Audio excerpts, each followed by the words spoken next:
എന്താണ് പേര്? സുനിൽ. ഇവിടെ അടുത്തുണ്ടെങ്കിൽ എഴുതി വെച്ചോ, ഞങ്ങൾ നോട്ട് ചെയ്ത് വെച്ചിട്ടുള്ള പുസ്തകത്തിൽ സുനിൽ എന്ന് പറയുന്ന ഡിവൈഎസ്പി. അതിലേക്ക് വരാം. DCC പ്രസിഡന്റും ഷാഫി മുമ്പോട്ട് നിൽക്കുമ്പോൾ ഷാഫി എന്നോട് പറയാൻ ബുദ്ധിമുട്ടാണെന്നും പറഞ്ഞു.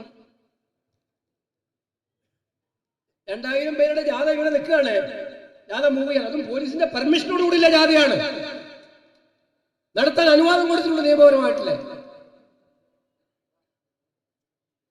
ഡിവൈഎസ്പി പറയാണ് പ്രവീണിനോട്, അവിടെ 50 പേര് ആയുധങ്ങളായിട്ട് നിൽക്കുകയാണ്, അവിടെ കത്തിയുണ്ട്, അവിടെ കുറുവടിയുണ്ട്. അപ്പൊ ഈ ജാഥ അങ്ങോട്ട് പോവാതിരിക്കുന്നതാണ് നല്ലത് എന്നുള്ള ഒരു ഉപദേശം DCC പ്രസിഡന്റിന്.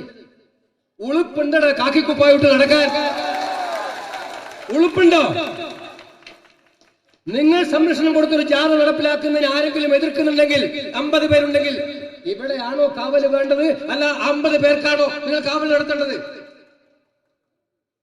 ആ 50 പേരെയും അറസ്റ്റ് ചെയ്ത് ഈ ജാഥ നടത്താൻ സുഗമമായ അവസരം ഒരുക്കേണ്ട പോലീസ് 50 പേരെ കാണിച്ച് ഞങ്ങളെ ആളെ പേടിപ്പിക്കുകയാണ് ചെയ്യുന്നത്.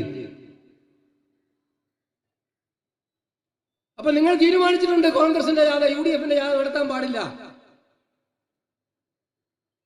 ഓരോ തുള്ളി ചോരയിൽ നിന്നും 1000 പേർ ഉയരുന്നു എന്ന് നിങ്ങൾ വിളിച്ച മുദ്രാവാക്യമാണെങ്കിൽ നിങ്ങളത് മറന്നു പോയിട്ടുണ്ടാകും.